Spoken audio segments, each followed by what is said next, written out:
Olá, nós vamos conversar a respeito de transtorno de identidade de gênero, que é um estado no qual o indivíduo não se reconhece no seu sexo anatômico de nascimento e deseja cirurgia de adequação.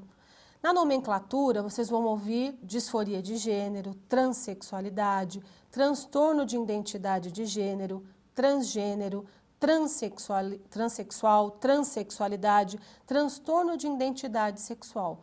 Todos esses termos se referem ao mesmo transtorno. A transexualidade não é uma condição moderna. Nós vamos encontrar precedentes mitológicos, históricos e científicos em muitas sociedades e culturas ao redor do mundo, além dos contemporâneos registros que a gente vê na mídia e de crescente interesse acadêmico também, muito difundidos hoje na nossa sociedade. Por exemplo, vocês vão se lembrar do homem grávido, mas nós também temos a deusa Vênus Castina, o caso de Tirésios, o deus Hermafrodito. Quem for ao Museu do Louvre vai poder ver o deus Hermafrodito, filho de Hermes e Afrodite, que tem mamas e pênis. Também o Papa João VIII, verdade ou lenda, no Império Romano, na Europa Antiga, existia um Papa, João VIII, o qual foi acometido por fortes dores no ventre e depois de um tempo se descobriu que, na verdade, este Papa era uma mulher. O rei Henrique III, na França, também desejava ser uma mulher. Assim como na Índia atual, vemos casos de homens que são ungidos e castrados, né, por conta dessa questão cultural que existe na Índia atual. Do ponto de vista científico, a temática ela ganha mais espaço somente no início do século XX. O primeiro registro de realização da cirurgia de adequação sexual data de 1930. O primeiro caso foi feito por Lili Elbia, uma alemã que nasceu homem e se adequou cirurgicamente em mulher. Mas o termo transexual ele foi cunhado somente em 1949 por Caldwell, através da descrição de um relato de caso. E aí, depois de então, foi ganhando cada vez mais importância científica. Na década de 60, então, Henry Benjamin, em seu livro O Fenômeno Transsexual, fez um boom aí para a questão e em 79 se fundou então o Instituto Transsexual, que hoje é muito difundido. O transtorno de identidade de gênero, ele segue pertencendo aos manuais diagnósticos na nossa psiquiatria atual. Alguns autores advocam que essa condição de transtorno mental tem dado a essas pessoas um tom aberrante. Isso pode ter gerado a questão coisificada, estigmatizada, e isso tem trazido um certo dilema na nossa sociedade atual, né? Por isso que desde 2005 a Associação Psiquiátrica Americana tem exaustivamente debatido essa questão da permanência ou não do transtorno de identidade de gênero nos manuais diagnósticos de doença mental. Nós temos um longo caminho a seguir. O dilema que se estabelece é imenso. De um lado, o argumento a favor. Como é que uma doença pode ser curada com uma cirurgia? Do outro, e não sendo uma doença, como que os planos de saúde pagarão por todo o arsenal terapêutico que é necessário para adequar um indivíduo para o outro gênero? O fato é que ainda parece existir um longo caminho para ser percorrido para que essa questão seja definida. Nós, enquanto profissionais da saúde, você, enquanto profissional da saúde, nosso papel é apenas parar com essa estigmatização e aprender como é que nós vamos lidar com esse indivíduo transexual quando ele nos procura. No Brasil, o transgênero mais conhecido talvez seja a Roberta Close, que nasceu como Luiz Roberto Gambini Moreira, e em 1989 a Roberta Close fez a cirurgia de adequação sexual, mas só foi somente anos mais tarde que pôde ter tanto o seu nome e quanto o seu gênero reconhecido, depois de longa luta aí com tribunais e justiça. Foi somente em 2005 que isso ocorreu. A transexualidade é, portanto, considerado um transtorno da identidade sexual, o extremo do espectro da disforia de gênero. É uma condição no qual o indivíduo que possui uma identidade de gênero diferente ao que foi designado no seu nascimento tem forte desejo e persistente desejo de viver e ser aceito como pertencente ao gênero oposto ao seu de nascimento. Assim, transgêneros pensam, falam, agem, se veste como gênero oposto ao seu de nascimento.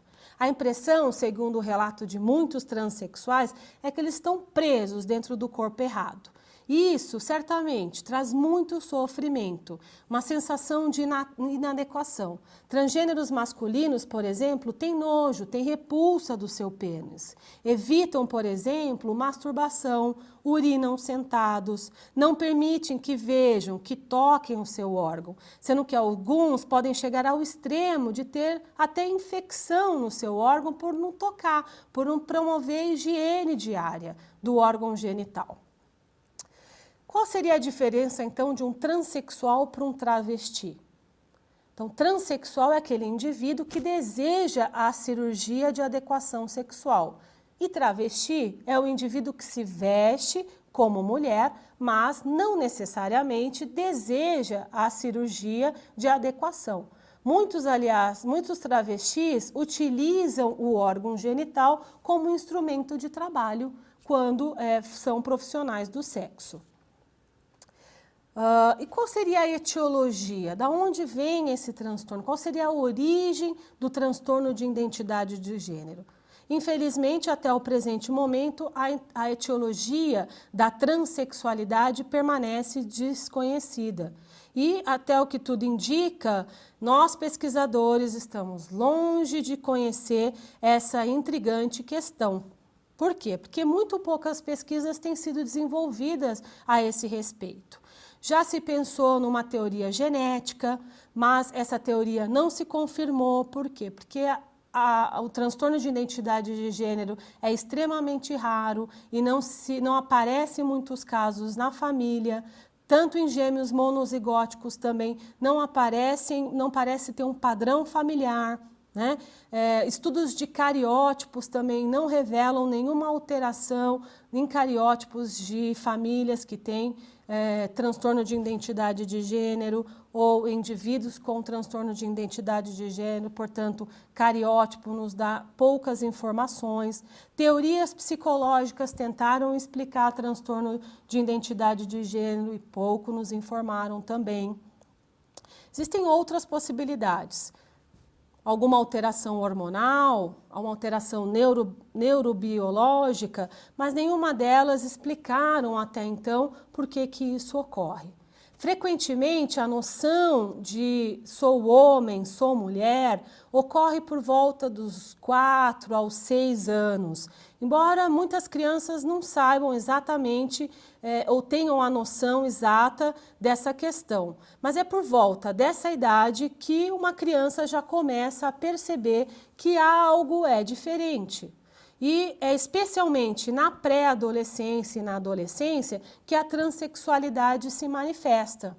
E aí que aparece a grande polêmica, né? Será que os pais, os professores estão preparados para uma criança, por exemplo, aos 6 anos, um garoto, que se veste, por exemplo, de bailarina e deseja ir de bailarina ao colégio? Será que essa criança não vai sofrer bastante estigma? Essa criança não vai ser alvo de preconceito, alvo de bullying escolar? E não vai acabar acontecendo o que acontece com a maioria dos nossos transexuais brasileiros e nós vamos ter muita evasão escolar? Certamente. O que nós observamos com essas crianças, né, que os pais estão despreparados, as escolas certamente estão despreparadas para atender essas crianças, para lidar com essas crianças, e nós vamos ter uma série de problemáticas. Não é, de fato, é por isso que nós temos também o recorde, nós brasileiros, de transfobia. Como nós podemos observar nesta ilustração na tela, nós somos campeões brasileiros de mortes, assassinatos de transexuais no Brasil. Será que nós somos só campeões de homofobia ou nós brasileiros também somos campeões aí de diversofobia? Deveríamos chamar de diversofobia, ou seja, aquilo que é diferente nós temos medo, não é? Ou seja, a transexualidade, que na classificação internacional da doença é catalogada como F64.0 e no DSM-4, que é o manual americano, está com esse código 302.84. Quanto à prevalência e à incidência, a transexualidade é uma condição, não é uma condição comum, como a gente viu, a sua etiologia ainda permanece desconhecida e a sua real prevalência ainda também permanece desconhecida. Isso porque existem muitas dificuldades metodológicas em definir as terminologias, poucos estudos têm sido feitos com esta população, por conta, certamente, do estigma, mas também por conta da dificuldade metodológica. Alguns estudos têm falado em torno de 0,17 a incidência, que seria novos casos em cada 100 mil habitantes, ou seja, é muito pouco, e a proporção depende também de população para população. Por exemplo, um estudo de 1966, na Inglaterra, mostra que a proporção de homens e mulheres em torno de 1 para 1. Já um estudo australiano da década de 70 mostrava uma incidência de 0,58 para cada 100 mil habitantes, mas uma proporção de 5 homens para uma mulher que queria ser trans, fazer a cirurgia de adequação sexual. E o diagnóstico diferencial? Quando a gente fala em diagnóstico diferencial, embora o tratamento para o transtorno de identidade de gênero só deve ser iniciado depois, com muita precaução e após uma longa e intensa fase aí de triagem, de investigação diagnóstica, a diferenciação entre o transtorno de identidade de gênero e as características de transexualidade secundária, depois de um longo processo, a gente vai fazer também com esquizofrenia. Por quê? Porque 25% dos esquizofrênicos podem achar que pertencem a um sexo ou um gênero oposto em estados delirantes. Certo? Então, ficar atento que esquizofrênicos também podem, em algum momento, apresentar no seu conteúdo delirante pertencer ao gênero oposto. Quanto ao curso, o curso dessa condição é crônico, sendo que há relato de casos raros de remissão espontânea. E o prognóstico, em geral, tende a ser desfavorável quando o entorno social desse indivíduo não é acolhedor. Quando o potencial de desempenho profissional desse indivíduo também não é acolhedor, que tem a ver com aquilo que a gente conversou lá atrás, quando ele lá no colégio, ele já sofreu evasão escolar, sofreu estigma, sofreu bullying, então tem relação lá na frente com o desempenho social dele. E aí a gente vai se perguntar, será que esses indivíduos, eles têm mais ou menos comprometimento da sua esfera mental?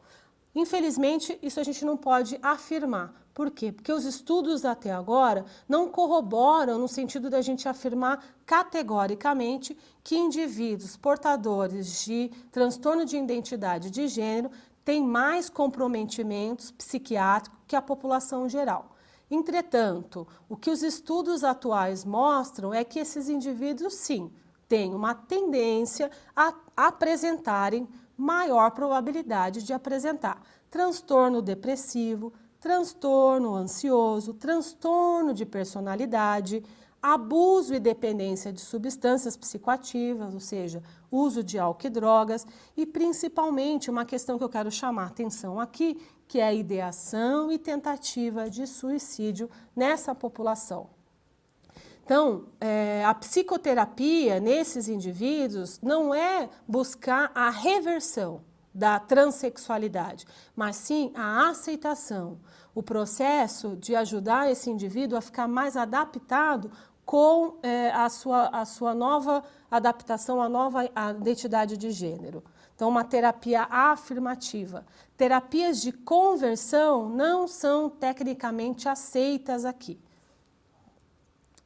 certo? Embora a gente tenha observado alguns movimentos, principalmente de religiosos, incentivando essa questão. O objetivo principal das psicoterapias para transexuais visam aliviar angústia e ansiedade, trabalhar dificuldade e assertividade, diminuir risco de suicídio, que a gente já comentou, promover o desenvolvimento integral desse sujeito, promover o ajustamento pessoal, social, familiar, buscar satisfação nos relacionamentos afetivos e adequação pós-cirurgia, tanto a curto quanto a longo prazo. E o que os médicos e as equipes de saúde precisam saber sobre o seu paciente transgênero na sua prática clínica? Uma coisa é que educação e polidez não necessariamente são sinônimos de competência cultural. Estabelecer uma política eficaz para lidar principalmente com comentários e comportamento discriminatório no ambiente de saúde em geral deve ser uma prioridade para qualquer serviço de saúde. E essa é uma política que tem que ser implementada de cima para baixo e de baixo para cima. Diferenças existem e elas devem ser celebradas. Algumas considerações específicas de saúde para o público trans são observadas nesse slide. Eu não vou comentar todos eles, mas aqui a gente pode observar, por exemplo, uma que eu gostaria de chamar a atenção aqui e que tem sido comum, são as chamadas bombadeiras. O que seriam as bombadeiras? É uma gíria que é utilizada para a aplicação de silicone industrial, principalmente nas travestis. O público trans utiliza o silicone de péssima qualidade e esse silicone traz uma série de complicações, um silicone que vai para o interstício e causa edema de membro inferior e uma série de outras complicações, e aí essa pessoa chega no serviço de saúde e às vezes há muito pouco a fazer depois que esse silicone é aplicado, né? Então, é uma das complicações que nós vamos ter que lidar. Outra, lidar com HIV/AIDS, lidar com hepatite, com HPV, com DST, com discriminação no trabalho. São tantas as considerações de vulnerabilidades e especificidades que o profissional da saúde tem que estar atento. A terapia hormonal e a cirurgia de adequação merecem um capítulo à parte, mas eu quero lembrar que a cirurgia ela é o tratamento de escolha, mas ela não é uma panaceia.